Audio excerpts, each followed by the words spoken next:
Howdy folks, it is Diecastbuffet here again. And today we have a very forgotten Kevin Harvick paint scheme. No, this is not a Darlington throwback from 5 years ago. No, this is the 2021 normal playoff paint scheme that he ran at the Southern 500. It is a fantastic looking paint scheme. And the official name for this, which is really interesting, Busch Light Fan Design. I don't know. I wish they would just call it the Busch Retro Car or something, because when I think of fan design, I think of like some crazy, amazing pattern.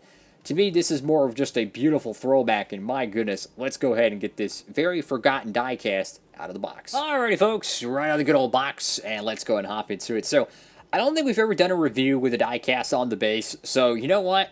Why not? Let's go ahead and dive into it, guys. So, we got the beautiful Kevin Harvick. I believe this is a Cale Yarbrough paint scheme. Could be mistaken on that, but I mean, it's just dark blue, kind of a gold bronze etching. This is a hot rod yellow. So you got Kevin Harvick on the front windscreen. I do not like the almost impossible to see Ford logos on the sides. I think that is really goofy. Why don't they just put an extremely thin black line on it? I don't know why. You can't even tell there's a Ford logo there. You got Busch Light right there with the Ford logo. Notice this. It's kind of like a bronze, kind of a gold copper look. I wouldn't say copper, more of a bronze gold. And it just etches around that Ford Mustang hood. That is beautiful. So you go over to the front valence of the diecast. You can see the Mustang decal is a little bit off, just a fraction, right? I would say if this is a Gen 4 diecast, it would look perfect because the whole front ends are always off-centered. For a next-gen car with no twisted sister front ends, that's definitely a decal nuance. You got the number 4 right there. Got Sudoku. Got the Stewart-Haus Racing decal there. Very cool looking diecast. There's a little bit of a, what the biff is that? Whoa, that is interesting. Okay, so there's a little bit of a plastic piece right here. I don't know what that... Okay, there we go.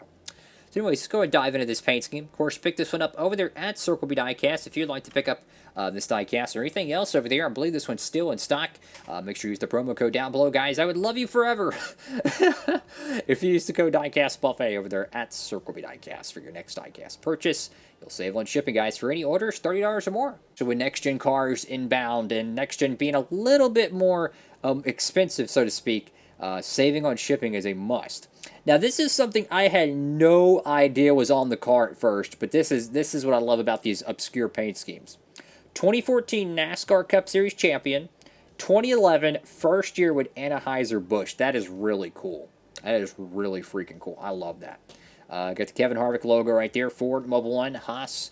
I think it's Unibet. Wait, they got the Unibet logo on there? That is really cool. They didn't make his Unibet diecast. I believe it needed to be on a base, and they didn't want to make it, give or take. But that is actually really cool. First time I've ever seen that on a diecast, I believe. Hunt Brothers Pizza and Rush Truck Centers. Mobil 1, Busch Light, Haas, Subway, Hunt Brothers Pizza. Got the can right there with a three-dimensional pattern. Very sharp. Got Exalta down there. Number 4. Is the stuff kind of a metallic finish to it, or like a gold?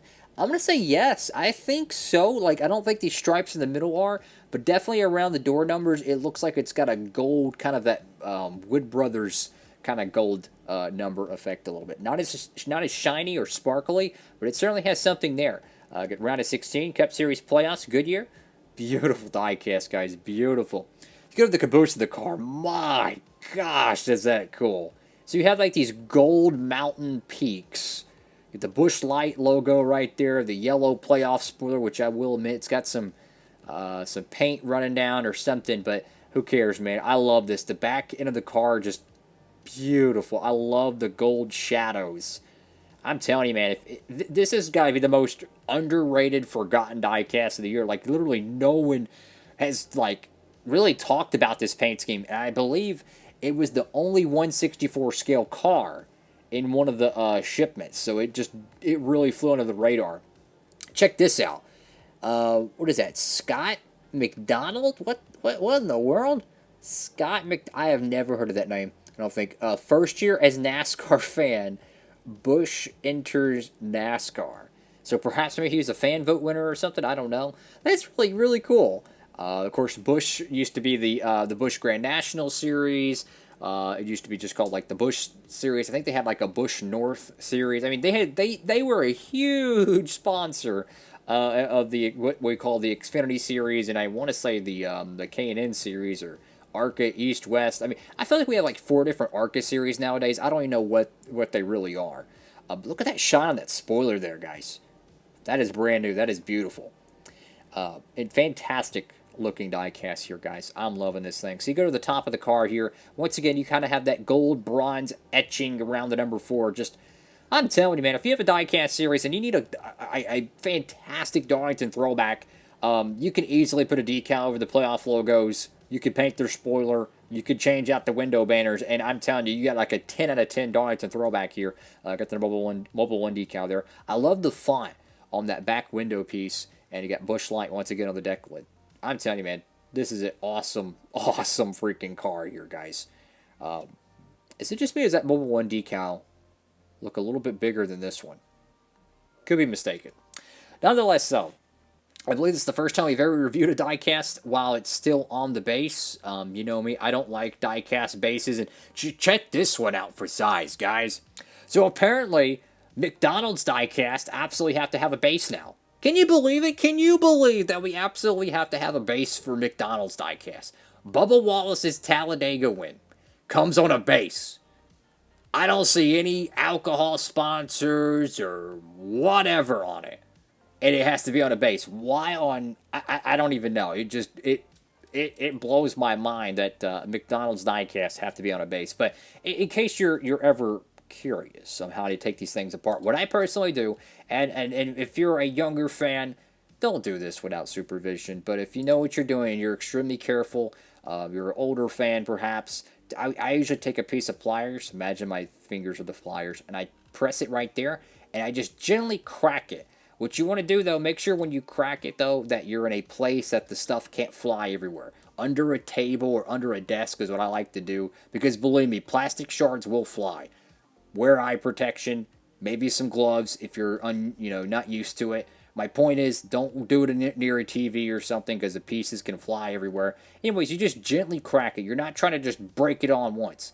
You just want to crack it. Once it has a line in between, all you got to do is just you kind of bend this back piece left and right, then the front one left and right. It will shim it into 2 separate pieces, and then these things just spin out like you would a normal screw or a lug nut would. That's all I do to take these bases off, but again, be extremely careful. If you're a younger fan, do not do it without supervision, because it can be dangerous. So just want to make sure everyone stays safe, guys. So if you're a younger fan, just ask someone to help you out with that. It's really easy to do. But yeah, absolutely a great diecast here. Super underrated. Like, no one is talking about this paint scheme. And oh my goodness, man. I know it's not a true Darlington throwback, but if this thing ran at the Darlington Southern, or Darlington, it ran at the Southern 500, but if it ran at the Darlington Throwback 400, whoo, man, we certainly got a best in show contender, in my opinion. That gold etching on the back end is my favorite portion. That is fantastic, guys. Thank you all so much for watching the video. If you can, please give it a huge thumbs up, like, comment, and subscribe. What an awesome diecast, guys. I'm going to give it a 9 points. You know, if it wasn't a playoff diecast, I'd probably give it a 9.6, 9.7, but because it has the playoff logos and it not being a true 100% throwback, I'm going to give it a very good 9.5. Love this diecast, guys. Awesome piece. Thank you all again for watching. Make sure to like, comment, and subscribe, and I hope to see you in the next diecast review. Diecast Buffet. Signing off.